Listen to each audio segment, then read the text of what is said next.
మరి అదేదో ఇప్పుడే ఏం చేయొచ్చుగా. అసలు అనుమతించింది ఎందుకు? రాజుగారి కుమార్తె కొడుకులాగా పెరుగుతున్నోడిని తీసుకెళ్ళి గొర్రెలు కాసే పరిస్థితి తెచ్చింది ఎవరు? అత్తగారింటి కాడు ఉండే. ఎంత అవమానం, ఎంత చిన్న చూపు. గౌరవిస్తారా అల్లుడు గారిని? అత్తగారింటి కాడు ఉంటే, అత్తగారి ఇళ్ళ కాడు ఉండే అల్లుడు గారు నన్నేమనుకోవాకండి. స్తోత్రం. ఫీల్ అవుతారా లేదా? ఫీలింగ్ వస్తుందా లేదా కొద్దిగా? పాపం ఎంతో బాధపడి ఉంటారు. ఇల్లరికం అల్లుళ్ళకి ఆ బాధ ఇంకా బాగా తెలుసు. మోషే బతుకు ఎట్టయిందంటే 40 ఏళ్ళు ఇల్లరికం చేసినట్టే అయింది. సంపాదించింది కూడా ఏం లేదు పాపం, అంతా మామగారికి సిద్ధపరచి పెట్టడమే. ఆ పనులు అప్పచెప్పాడు మామయ్య గారు. ఏం పని? గొర్రెలు అప్పచెప్పాడు, మేపుకొని రావాలి, పొద్దున్నే బావాలు తోలుకొని మళ్ళీ సాయంత్రానికి రావాలి. మరి ఇక సిప్పోరమ్మ సంగతి తెలిసిందే. ఆమె అంత సౌమ్యురాలైన భార్య ఏం కాదు. ఆయన ఒకటి చెబితే ఆమె ఇంకో టైపు చేసిద్ది. మన అబ్బాయికి సున్నతి చేద్దామంటే భలే పని, పిచ్చి పిచ్చి ఆచారాలన్నీ పెట్టి అబ్బాయిని ఇబ్బంది పెడతావు. నో, నేను ఒప్పుకోను. సత్రములో యెహోవా మోషేని చంపచూడగా అప్పుడు తన బిడ్డకి సున్నతి చేసి, ఇదిగో నీవు నాకు రక్త సంబంధిమైన పెనిమిటి వైద్యు అని అప్పుడు అంది. అంటే ఏంటి? ముందు చెప్పిన పనులు చేశారా? ఇంకా చీపు. వాళ్ళ ఇంటికాడ ఉంటున్నాడు కదా, ఇంకేం లెక్క చేస్తారు? అంత కష్టమైతే పోలేడుగా. మామయ్య తృణీకరిస్తాడు, ఇక మిగిలిన వాళ్ళు తృణీకరిస్తారు. వైఫ్ కూడా లెక్క చేయదు. ఎవరు పుట్టింటికాడు ఉంటే వాళ్ళ పెత్తనం ఉంటుంది. దేవునికి స్తోత్రం.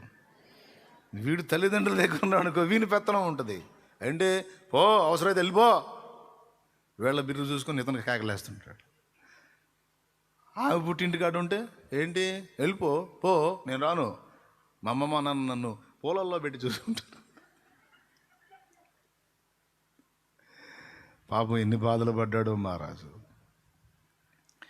నన్ను సంఖ్యలలోనికి నెట్టింది ఆయనే, బంధకాల్లోకి నెట్టింది ఆయనే, నన్ను అందులో ఉంచి చెక్కుకుంటున్నది ఆయనే.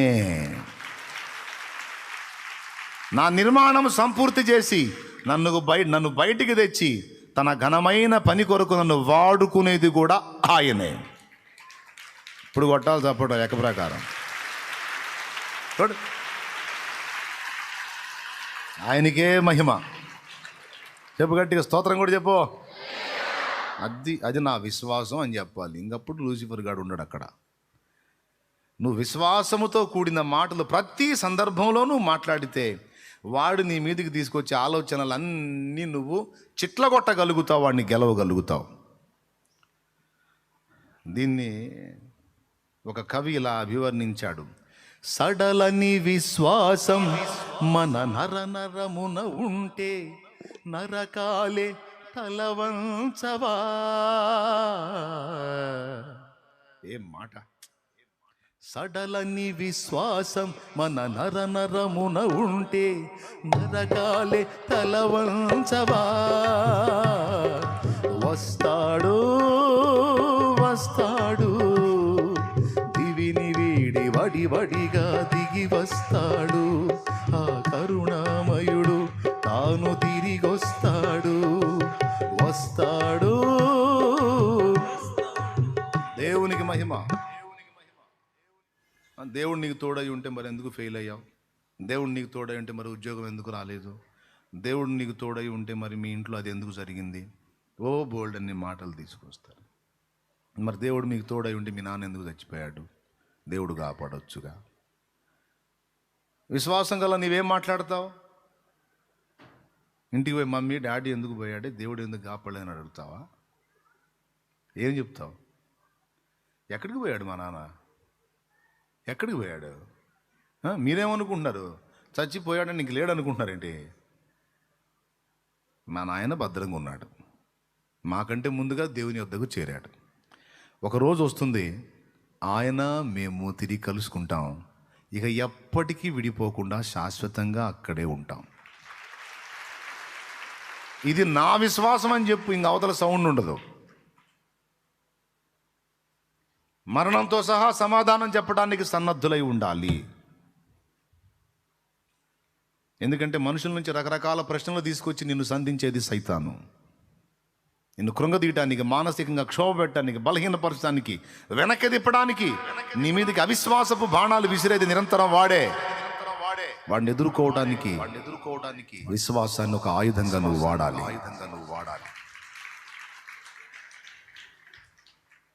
సాతానును జయించు రహస్యము యేసు రక్తము, దేవుని వాక్యము, ఈ రెండిటి యందు ఉంచిన విశ్వాసము. ఇప్పుడు చెప్పండి, సియోను మార్గములో పలు శోధనలు రాగా, పాడండి అందరూ కలిసి.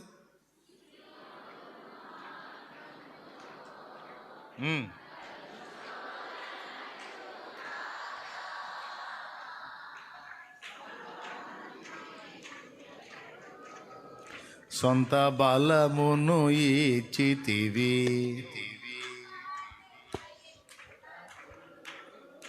సొంత బలము. కానీ మోషే మాత్రం సగం పాట అట్ట పాడుకున్నాడు స్టార్టింగ్లో 40లో. ఫరో సాతానుకు సాదృశ్యంగా ఉన్నాడు. అర్థమైందా? ఫరో ఎవరికి సాదృశ్యంగా ఉన్నాడు? సాతానుకు సాదృశ్యంగా ఉన్నాడు. వాణ్ణి జయించాలంటే దేవుని యందు సగం విశ్వాసమును, తన సొంత జ్ఞానం, సొంత బలం, సొంత విద్యల మీద సగం జ్ఞానం, ఆ సగం విశ్వాసం పనికిరాదు. సంపూర్ణంగా దేవుని యందు విశ్వాసం ఉంచితేనే వాణ్ణి కొట్టగలం. సంపూర్ణంగా దేవుని యందు విశ్వాసం ఉంచితేనే వాడిని తొక్కి పట్టగలం, లేకపోతే కష్టం. కానీ మోషే ఆవేశపడ్డాడు. సగం దేవుని యందు విశ్వాసం, సగం తనకున్న టాలెంట్స్, తనకున్న సామర్థ్యతల మీద విశ్వాసం పెట్టి. ఇప్పుడు దేవుడు ఏం చేయాల్సి వచ్చింది? ఈ సగం సగం చదువు పనికిరాదు బేట, నువ్వు అర్జెంటుగా ఇక్కడి నుంచి ముందు బడిలోకి పద అన్నాడు. ఏ బడిలోకి? దేవుని బడి. ఎక్కడ నేర్చుకున్నాడు? మిథ్యాను అరణ్యంలో నేర్చుకున్నాడు. ఎన్ని రోజులు నేర్చుకున్నాడు? 40 రోజులు. ప్రియ బిడ్డ, గుర్తుపెట్టుకో, కొన్నిసార్లు నీకు అలాంటి ప్రత్యేకమైన అనుభవాలు నేర్పడానికి నిన్ను దేవుడు ఒంటరిని చేస్తాడు.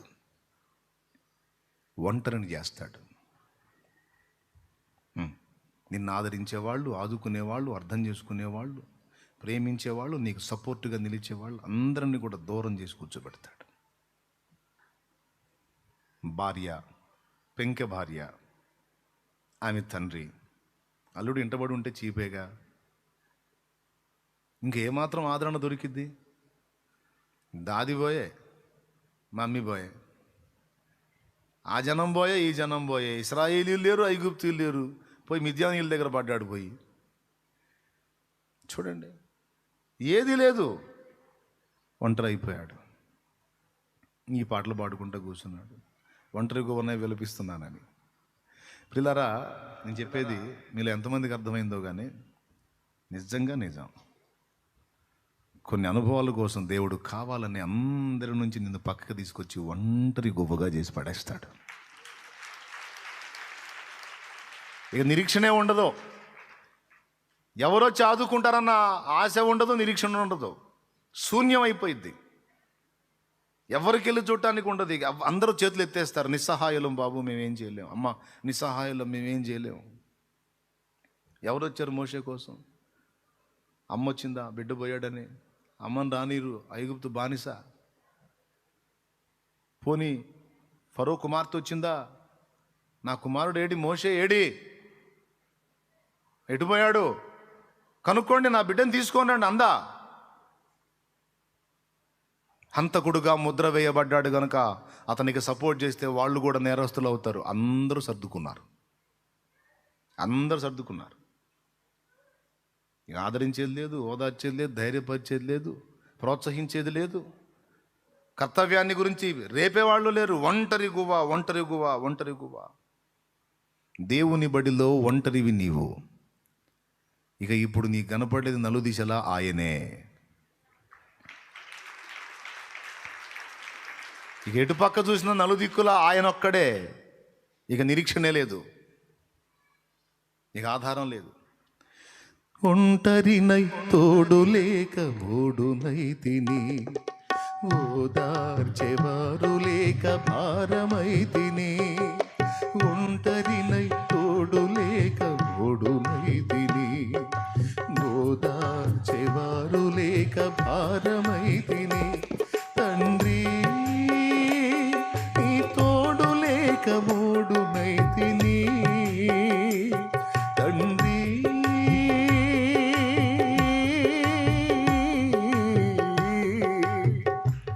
తండ్రి తండ్రి తండ్రి నీ తోడు లేక మూడునైతిని.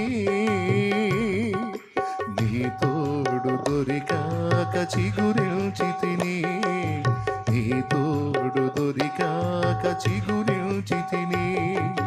నీవుగాక ఎవ్వరు నాకు లేరయ్యా, నీవుగాక ఎవ్వరు నాకు లేరయ్యా. నీవే నీవే నా ప్రాణము, నీవే నీవే నా సర్వము. నా ప్రాణ ప్రియుడా నా యేసయ్యా, నన్ను కన్న తండ్రి నా యేసయ్యా.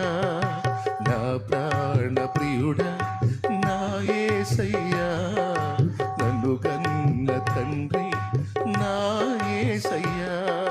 పూజింతును ఓ పూజార్హుడా, భజింతును ఓ భవధీయుడా. పూజింతును ఓ పూజారుడా, భజింతును ఓ భవధీయుడా. నీవుగాక ఎవ్వరు నాకు లేరయ్యా. నీవుగాక ఎవ్వరు నాకు లేరయ్యా. నీవే నీవే నా ప్రాణము, నీవే నీవే నా సర్వము. నా ప్రాణ ప్రియుడా నా యేసయ్యా, నన్ను గన్న తండ్రి నా యేసయ్యా. దేవునికి మహిమ. ఆ బడిలో పాఠాలు నేర్పాలంటే ఇంకా ఏ దిక్కు ఉండనియాడు. నేను ఇంకోటి కూడా చెప్తున్నా, నీ మీదున్న ఏర్పాటును బట్టి భవిష్యత్తులో దేవుడు నిన్ను వాడుకోవాలన్న సంకల్పాన్ని బట్టి నీకు దాని తీవ్రత ఉంటుంది, ఆ పరిస్థితుల తీవ్రత ఉంటుంది. అర్థమవుతుందని నేను చెప్పేది. ఎక్కడ ఎటుపక్క నిరీక్షణ లేకుండా కట్టడి చేయబడతావు నువ్వు. మరొక పెద్ద పనుంది మోషేతో, మళ్ళా 40 ఏళ్ల పనుంది మోషేతో. తానేమనుకున్నాడు, 40 ఏళ్ళు నాకున్న టాలెంట్స్ ఏంటి, నాకున్న నైపుణ్యం ఏంటి, నాకున్న సామర్థ్యం ఏంటి, నాకున్న క్యాడర్ ఏంటి, నేను వేస్ట్ అయిపోతుంది నా జీవితం, నా టైం అంతా వ్యర్థమైపోతుంది, నా టైం అంతా వేస్ట్ అయిపోతుంది, అయ్యో నిష్ప్రయోజనంగా గడిచిపోతుంది. ఎంత క్షోభించుంటాడో కదా. తనకున్న ఆ విద్యలన్నీ, ఆ టాలెంట్స్ అన్నీ కూడా నిష్ప్రయోజనం అయిపోయి కేవలం గొర్రెలు కాసే పని. తనకున్న సామర్థ్యం ఎక్కడ, నాలెడ్జ్ ఎక్కడ, గొర్రెలు ఎక్కడ. కొంతమంది అనుకుంటారు, అసలు నేను చేసిన స్టడీ ఏంటి, నా స్థాయి ఏంటి, ఇప్పుడు నేను చేస్తున్నది ఏంది నాకు ఇంత దారుణంగా అయిపోయింది నా పరిస్థితి. నా స్టడీ ఏమో తీవ్రంగా ఉంది, కానీ నేను చేసేదేమో ఎక్కడో అధపాతాళంలో ఉన్నట్టుంది. ఏంటి నాకు ఇది, దేవా ఎందుకు నాకు ఇలాంటి గతి పట్టించావు నువ్వు అన్న ప్రశ్న నీకు పుడితే ఆయన అంటాడు, నువ్వు మోషేవి నాయనా అంటాడు. నువ్వు మోషేవి తల్లి, తప్పదు. నీ సాధ్యతలు సామర్థ్యతలు మొత్తం వ్యర్థపుచ్చాలి. వాటి మీద నీకున్న విశ్వాసం అంతటిని చిట్ల కొట్టాలి, దొళ్ళగొట్టేసేయాలి, వెళ్ళగొట్టేసేయాలి. పూర్తిగా నీవు నా మీదనే ఆనుకునేటట్టు నేను నిన్ను చెక్కుకోవాలి. ఎందుకంటే సగం సగం కలిగుండి యుద్ధానికి పోతే శత్రువు చేతుల్లో నువ్వు చస్తావు. వాడిని అన్ని వైపుల నుంచి నువ్వు కట్టడి చేసి దెబ్బ కొట్టాలి, వాడిని తొక్కి పట్టాలి అంటే పూర్తిగా నీవు నా యందే విశ్వాసం ఉంచాలి, నా వైపే చూడాలి, నా మీదే ఆనుకోవాలి, పూర్తిగా నన్నే నిరంతరం హత్తుకుంటేనే. ఇక నీ వాటి మీద వేటి మీద నువ్వు ఆనుకోకూడదు, అవన్నీ వ్యర్థపుచ్చబడాలి. పూర్తిగా ప్రతి విషయమునకు నీవు నా వైపు చూస్తేనే వాడి తాట తీయగలుగుతావు. నువ్వు వెళ్ళి పెట్టుకోబోతుంది ఎవరితో? నేను పంపించబోతుంది ఎవరి మీదకో తెలుసా? ఈ భూలోక రాజ్యాల్లో అగ్రరాజ్యంలో కూర్చున్నవాడు, సాతానుకు సాదృశ్యంగా ఉన్న ఫరో మీదకి వదులుతున్నాను నిన్ను. ఫరో మీదకి నిన్ను నేను వదులుతున్నాను ఒక బాణంలాగా. దానికోసం నేను చెక్కుకుంటున్నాను నిన్ను. మరి సరిగ్గా నువ్వు నాకు వర్క్ చేయాలంటే నా బడిలో నిన్ను నేను పదును పెట్టుకోవాలి. నావి నా సామర్థ్యతలు అనుకున్న వాటన్నిటిని కూడా దొళ్ళగొట్టేసేయాలి. అయిపోయాయి. చివరికి ఏ పరిస్థితి అంటే, రా ఇప్పుడు నిన్ను పంపించేదను, నీవు ఫరో యొద్దకు పోయి ఆ ప్రజల్ని బయటికి తీసుకొని రావాలి అంటే ఏమన్నాడో తెలుసా? ఇక వంకలు చెప్పటం మొదలుపెట్టాడు, అడ్డు చెప్పటం మొదలుపెట్టాడు. ఒకప్పుడు ఏవి తనకు సామర్థ్యతలు ఉన్నాయో అని గుర్తించాడో వాటిని వాళ్ళు గుర్తుపట్టి మోషే తమ రక్షకుడని వాళ్ళు ఎరుగుతారు అనుకున్నాడో వాటిని ఎత్తట్లా. ఇప్పుడు మాటలు యందు నేర్పరైన వాడు నోటి మాంద్యం గలవాడిని అంటున్నాడు. నా వల్ల కాదంటున్నాడు, నాకు చేత కాదంటున్నాడు, నాకు సామర్థ్యం లేదంటున్నాడు, మొత్తం ఖాళీ అయిపోయాను అంటున్నాడు. రైట్,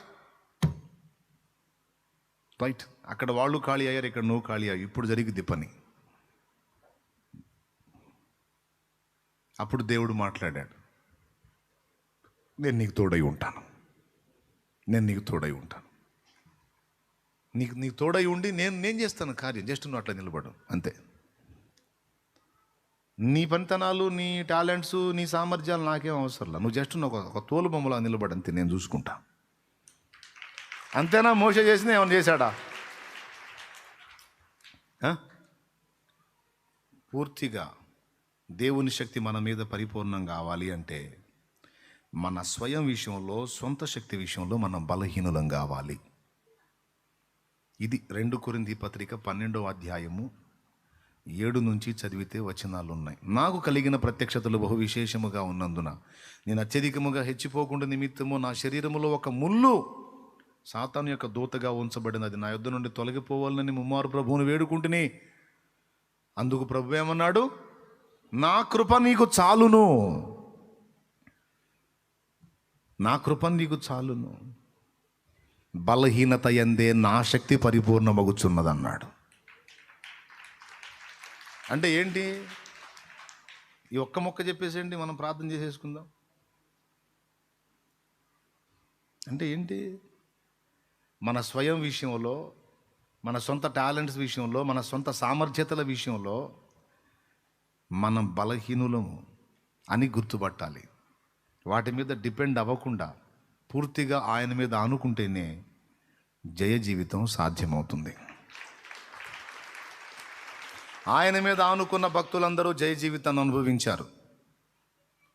ఈరోజు నువ్వు, నేను, మనం అందరం కూడా అదే పాఠాన్ని నేర్చుకుందాం. క్లియర్గా అర్థమైంది కదా? మోషే ఫస్ట్ ఎటాదు విశ్వాసం ఉంది, దేవుని మీద విశ్వాసం ఉంది, తన స్వయం మీద కూడా తనకు ఇప్పుడు స్వయం ప్రస్తావన లేదు, ఖాళీ అయిపోయింది. ఇప్పుడేంటి?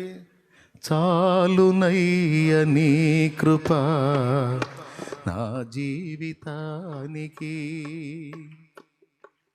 చాలునయ్య నీ కృప నా జీవితానికి, సాగిపోదు యేసయ్యా సాగరాలే ఎదురైనా, సాగిపోదు యేసయ్యా సాగరాలే ఎదురైనా, చాలునయ్య నీ కృప నా జీవితానికి. అది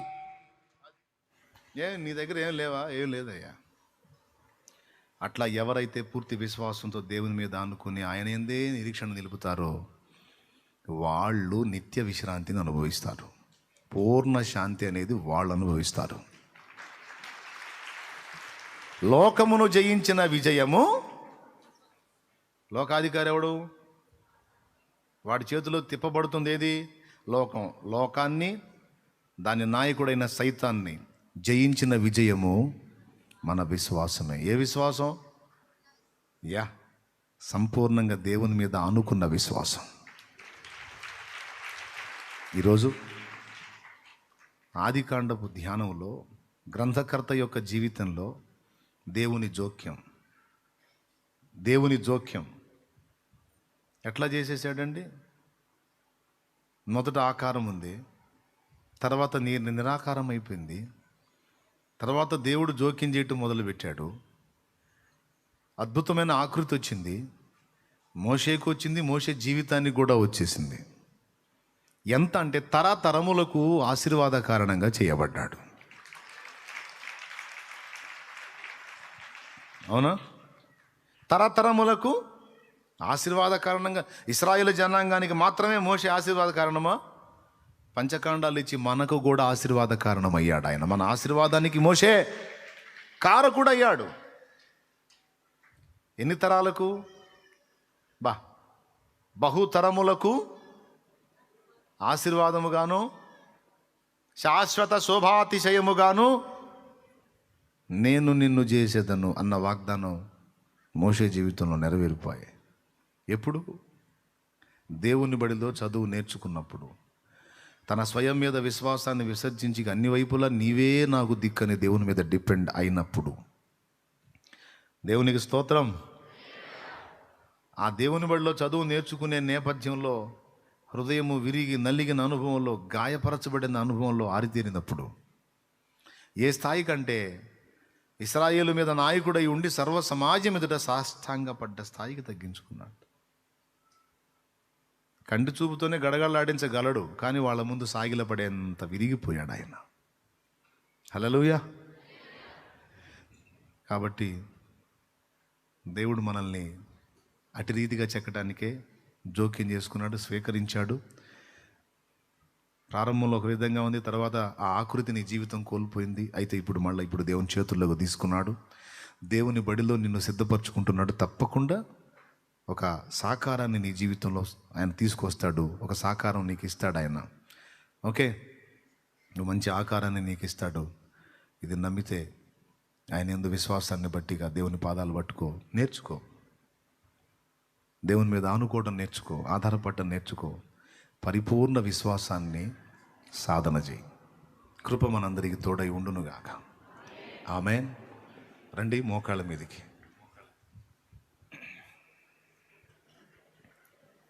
సగం సగం కార్యాలతో ఫరోను జయించడం మోషేకి సాధ్యం కాదు. అందుకే ఎటుపక్క దిక్కు లేకుండా చేసినట్టుగా, ఎటుపక్క కూడా దిక్కులేని గతికి తెచ్చినట్టుగా తీసుకొచ్చి 40 ఏళ్ళు దుఃఖంతోనే గడిపాడు. అయితే ఇంతటితో నా జీవితం అయిపోయింది అనుకున్నాడు. 90వ కీర్తనలో ఆయనే చెప్పాడు, నరుని ఆయుష్కాలం 70, అధిక బలం ఉంటే 80 అని. 80 ఏళ్లతో నా చరిత్ర క్లోజ్ అనుకున్నాడు. నువ్వు అనుకుంటే ఎట్లా? నేను చేయాలి కదా క్లోజ్. నో, నేను మరో 40 ఏళ్ళు నీకు ఇస్తున్నాను. రానున్న 40 సంవత్సరాలు ఇక నీవు నా కొరకు పనిచేస్తావు. అప్పుడే నువ్వు బహుతరములకు సంతోషకారణంగా శాశ్వత శోభాతిశయంగా మారిపోతావు.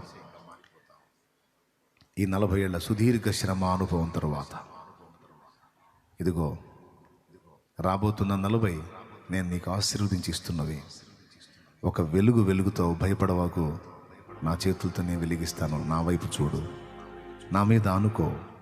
నీ సొంత జ్ఞానం, నీ సొంత టాలెంట్, నీ సొంత సామర్థ్యం, నీ సొంత తెలివితేటలు, నీ సొంత బలం పక్కన పెట్టు. అవి నీకు నిష్ప్రయోజనం. నీకు సామర్థ్యం ఇచ్చి, నిన్ను సిద్ధపరిచి, బలపరిచి, నీలో నా శక్తిని పరిపూర్ణం చేసి వాడుకోవాల్సింది నేను, వాడుకునేది నేను. ప్రార్థన చేద్దాం. దేవుడు అందించిన ఈ మాటల్ని మనం స్వతంత్రించుకుందాం విశ్వాసంతో. శూన్యమైపోయిన బ్రతుకును సుందర సృష్టిగా మార్చగల దేవుడు ఆయన. అనుభవాల పాఠం కోసం నేను అప్పగించాడు. పాఠం సంపూర్తి అయిన తరువాత నిన్ను తీసుకొచ్చి లైన్లో ఉంచుతాడు. ఇహమందును పరమందును ఒక ధన్యకరమైన జీవితాన్ని నీకు అనుగ్రహించడానికే దేవుడు నిన్ను సిద్ధపరుస్తున్నాడు. దేవుని ఆత్మ నీ పైన అల్లాడుచున్నాడు. దేవుని వాక్కు నీలో పనిచేస్తున్నాడు. వెలుగు కలుగును గాకా అని పలికేశాడు ఆల్రెడీ. ఇక ఆ కార్యమే జరుగుతుంది. ఇక నీలో నిన్ను వెలిగించాలని, ఒక వెలుగుగా అనేకులకు నిన్ను నియమించాలని దేవుడు జోక్యం చేసుకున్నాడు, నిన్ను ఖచ్చితంగా వెలిగిస్తాడు. వెలుగుతావు, దేవుని కొరకు ఒక జ్యోతివై వెలుగుతావు. నమ్ము, విశ్వాసం ఉంచు. శత్రువు ఏ వైపు నుంచి ఏ విధంగా వచ్చినా వాడిని ఎదిరించడానికి విశ్వాసపు మాటలు కలిగి ఉండు, విశ్వాసపు ఆలోచనలు కలిగి ఉండు. నీ అపరాధాలను బట్టి వాడొస్తే యేసు చేసిన శిలువ బలియాగము వాడికి చూపించు. నీ శ్రమలను బట్టి వాడొస్తే భవిష్యత్తులో నీవు పొందబోతున్న మహిమను వాడితో మాట్లాడి చూపించు. వాడికి వాడు ఏ వైపు నుంచి వచ్చిన విశ్వాసమును బట్టి వాడిని జయించగలవు. ప్రభువా, ఈరోజు నువ్వు నాతో మాట్లాడినందుకు నీకు వందనాలంటూ ప్రార్థన చేద్దాం. దేవా, నాతో మాట్లాడవి ఈ వేళ బిడ్డలతో మాట్లాడావు తండ్రి, కృతజ్ఞతలు, స్తోత్రాలు. ప్రభువా, బిడ్డలందరి హృదయాల్లో కూడా ఈ వాక్కులు స్థిరపరచున్నా తండ్రి, నీకు వందనాలు, వందనాలు, స్తోత్రం. దుష్టుడు ఎత్తుకొని పోకుండా వాడి క్రియలన్నిటిని బంధిస్తున్నాము. నీ బిడ్డల హృదయంలో ఈ మాటలన్నీ స్థిరపరిచి విశ్వాసమందు పరిపూర్ణులై ప్రతి విషయమందును నీ మీద ఆనుకున్న వారే సణగాక గొణగాక తమ సొంత సాధ్యతల మీద సామర్థ్యతల మీద లక్ష్య పెట్టక తాము సామర్థ్యం కలిగి ఉన్నవారైనప్పటికీ కూడా పూర్తిగా నీ మీదే అనుకొని, నా బలము కాదు ప్రభువా, నీ బలమే, నా శక్తి కాదు నీ శక్తి, నా జ్ఞానము కాదు నీ జ్ఞానమే, నా పరిశుద్ధత కాదు నీ పరిశుద్ధతే, నా నీతి కాదు నీ నీతే, నా తెలివి కాదు నీ తెలివే అని ప్రతి విషయం అందును దేవుణ్ణి హత్తుకుని ఉండినట్లుగా ప్రభువా మా అందరినీ కూడా నేను సిద్ధపరిచి కృప చూపమని మా బిడ్డలందరినీ నీ చేతికి అప్పగిస్తాను. యేసు నామములో ప్రార్థిస్తున్నాము తండ్రి, ఆమేన్. ఆమేన్. అందరం పైకి లేచి నిలబడదాం. చివరి ప్రార్థన ఆశీర్వాదంతో మనం ఉపయోగించుకుందాం.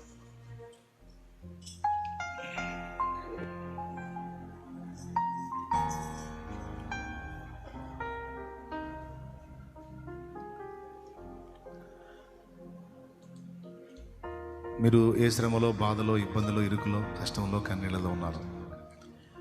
ఎప్పుడు చెప్పిందే మళ్ళీ చెప్తున్నాను, దేవుని అనుమతి లేకుండా నీ జీవితంలోకి ఏదీ రాదు.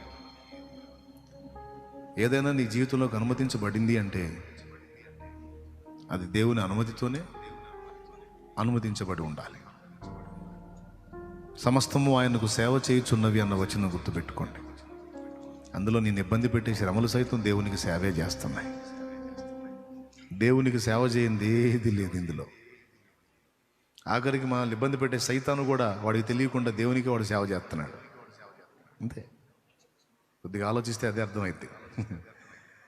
ఏబును శ్రమ పెట్టానని సంతోషపడ్డాడు, కానీ ఏబును శ్రమ పెట్టి ఏబులో ఉన్నటువంటి కొన్ని పొరపాట్లను చక్కదిద్దేటట్టు దేవుడు సైతాన్ని కూడా వాడుకున్నాడు. సైతాన్ని గడికి తెలియదు నేను దేవునికి సేవ చేస్తున్నాను, కానీ చేస్తున్నాడు వాడు. అట్లాగా నీకు వచ్చినటువంటి ప్రతికూలతలు కూడా దేవుణ్ణే సేవిస్తున్నాయి. కాబట్టి దేన్ని బట్టి అధైర్యపడద్దు, కృంగిపోవద్దు. ప్రభు ఉన్నాడు నీకు తోడుగా. ఆయన చేతుల్లోనే ఉన్నావు నువ్వు, ఆయన చేయి పట్టుకునే ఉన్నాడు. నీది ఓదార్పు కోసం చెప్పట్లా, వాస్తవం కాబట్టి చెప్తున్నా.